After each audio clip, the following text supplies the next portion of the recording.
Are people who love staying home actually not into people? Have you ever noticed some people always turn down invitations? You text them for the weekend. They say, maybe next time. Everyone's hanging out. They choose to stay home. Sometimes they even feel relieved not going out. Most people assume they're just lazy. But here's the interesting part. Psychology sees it very differently. Staying home isn't always avoidance. Sometimes it's selective living. And if you've ever felt this way, maybe you're not as weird as you think. Imagine this. You just finished a long week. Your mind is exhausted, but not because of work. Friends invite you out, food, coffee. Come on, it'll be fun. But your first reaction isn't excitement. It's relief when you say no. You choose to stay home, alone, quiet. And strangely, you don't feel lonely. You actually feel better. But if you tell people that, they won't understand. They think you're avoiding life. They think you're closing yourself off, or worse, they think you're lazy at living. But the thing is, what you feel is real. So the real question is, why do some people feel at peace alone? Is it really laziness, or something deeper most people don't see? Some people aren't truly introverted in the usual sense. They can talk, they laugh, they socialize just fine, but afterward, they're drained. Not because people are bad, but because their brain is doing too much. Every conversation costs energy. You think about what to say next. You react fast to keep up. You manage how others see you. And more importantly, you're constantly reading emotions. Are they enjoying this? Do they understand you? Are they judging you? All of it at the same time. This is called cognitive load.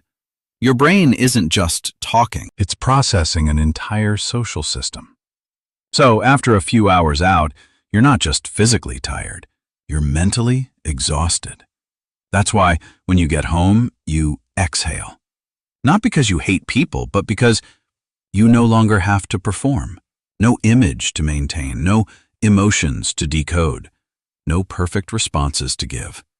You can just be. And this is where people get it wrong.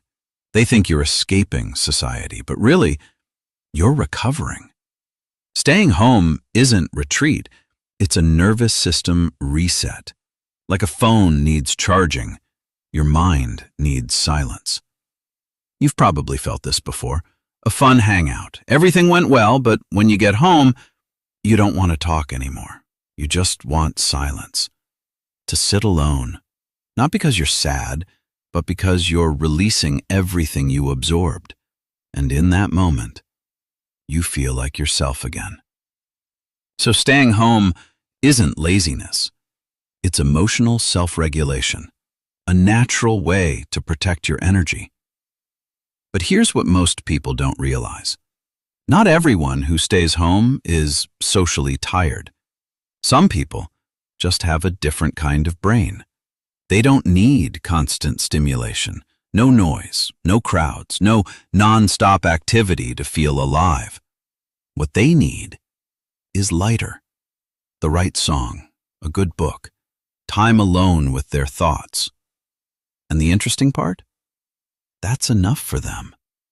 While others go out to gain energy, they recharge in silence. This relates to something called low stimulation preference.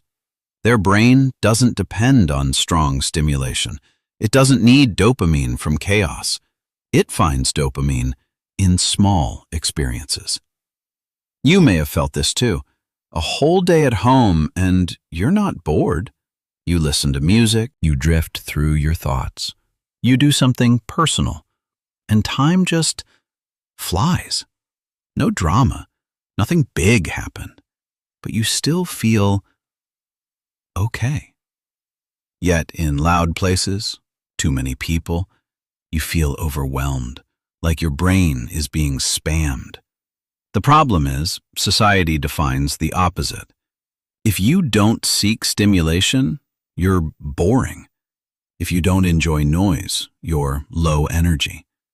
But in reality, you're just wired differently. Your brain isn't lacking. It's just not addicted to constant highs. And this matters.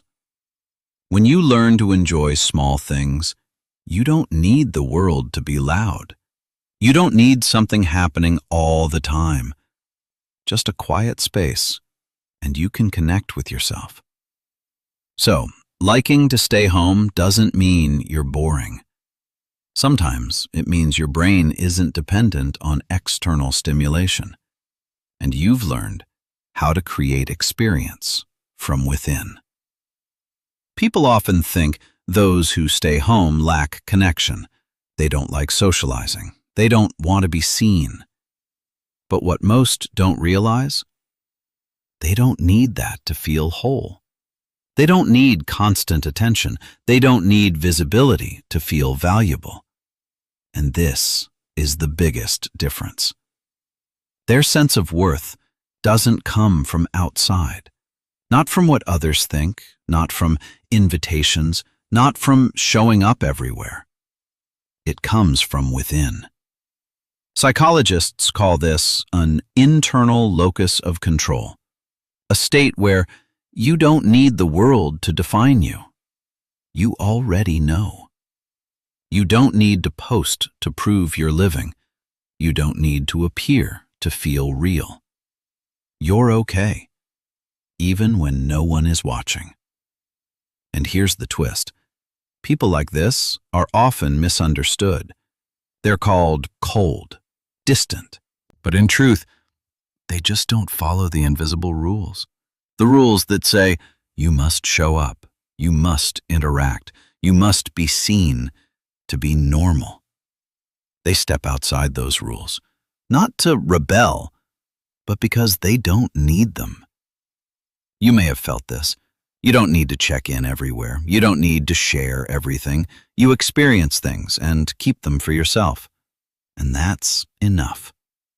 Sometimes even more real. Because when you stop needing validation, you start living your way, not the way others expect to see. So the act of staying home looks small, but behind it is a completely different value system. Not withdrawal, but inner stability. And when you see it that way, you might realize something. Some people don't show up often, not because they live less, but because they don't need to prove they're living.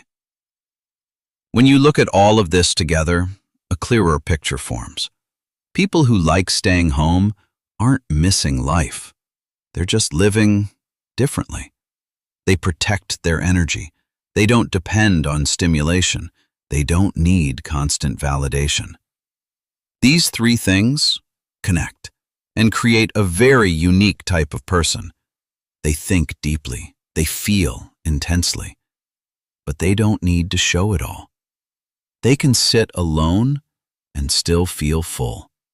Not because they're disconnected, but because their inner world is rich enough. What looks like withdrawal is actually inner independence. And maybe you're not stepping away from life. You're just choosing a quieter way to live, a more honest one. So when you see it this way, things start to shift. Staying home isn't avoidance. It's not missing out. Sometimes it's a way of living. Less noise, less stimulation, but more true to yourself. Some people don't need crowds to feel they exist. They don't live less. They just don't need to show it. So next time you see someone always choosing to stay home, don't assume they're missing something. Maybe they're just living on a different rhythm, one not everyone understands. And the real question is, are you going out because you truly want to, or because you're afraid to be alone with yourself? If you enjoy content like this, make sure to subscribe.